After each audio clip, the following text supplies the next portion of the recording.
Cap au sud, jusqu'à Tarifa. Après avoir exploré le mythique rocher de Gibraltar, notre route nous a conduits vers Castillo de la Frontera, une sentinelle veillant sur le détroit. Aujourd'hui, nous atteignons Tarifa, le point le plus au sud de l'Espagne occidentale. Ici, les vents se croisent, les cultures se mêlent et l'horizon s'ouvre sur de nouvelles promesses d'aventure.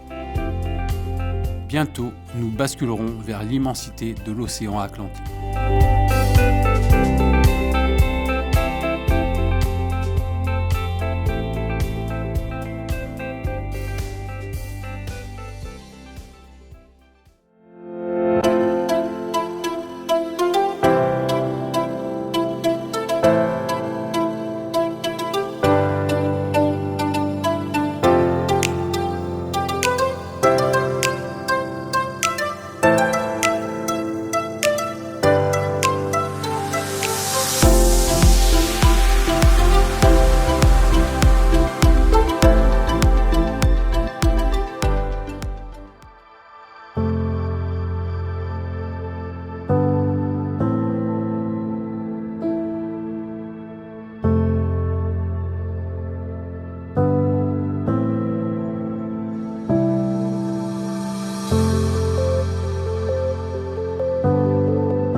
Tarifa, un spot de légende pour le kitesurf. Considéré comme l'un des hauts lieux du kitesurf mondial, Tarifa attire les meilleurs riders pour des épreuves spectaculaires de saut et de vitesse. Ici, le vent est rond. Aujourd'hui, c'est un vent d'est violent, extrêmement rafaleux et totalement offshore qui balaie la côte. Autant dire que les conditions sont radicales. Pas question pour moi de prendre le risque de me retrouver en dérive vers le Maroc.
Entre vent et horizon lointain, bienvenue à Tarifa, la ville la plus au sud de l'Europe occidentale, là où la Méditerranée rencontre l'Atlantique et où les vents façonnent le paysage et l'ambiance.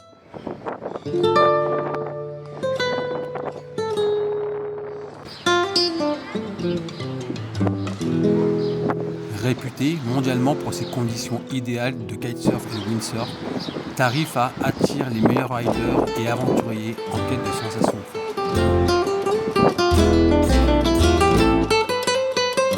Mais ce n'est pas qu'un paradis pour les sports de glisse, c'est aussi un carrefour de culture avec son charmant centre historique, ses ruelles blanchies à la chaux et son château de Guzmán el Bueno, témoin de siècles d'histoire entre l'Europe et l'Afrique.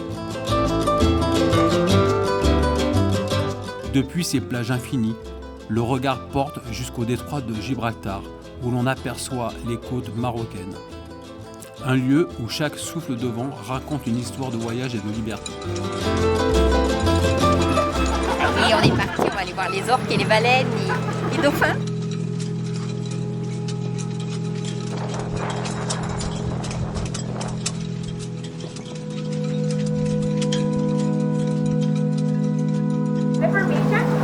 I will announce it, and when you can...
Se retrouver sur un bateau entre l'Afrique et l'Europe, au cœur du détroit de Gibraltar, est une expérience fascinante. Ce passage mythique où la Méditerranée rencontre l'Atlantique est aussi un sanctuaire pour la vie marine.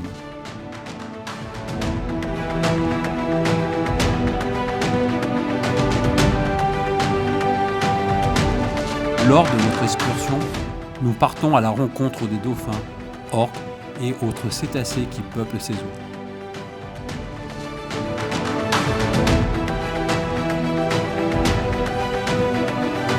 Observer ces créatures majestueuses évoluer librement entre deux continents est un spectacle inoubliable, un moment suspendu entre ciel et mer.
Alors, il s'agit d'un site romain du 1er siècle et qui a été découvert il n'y a pas très longtemps finalement.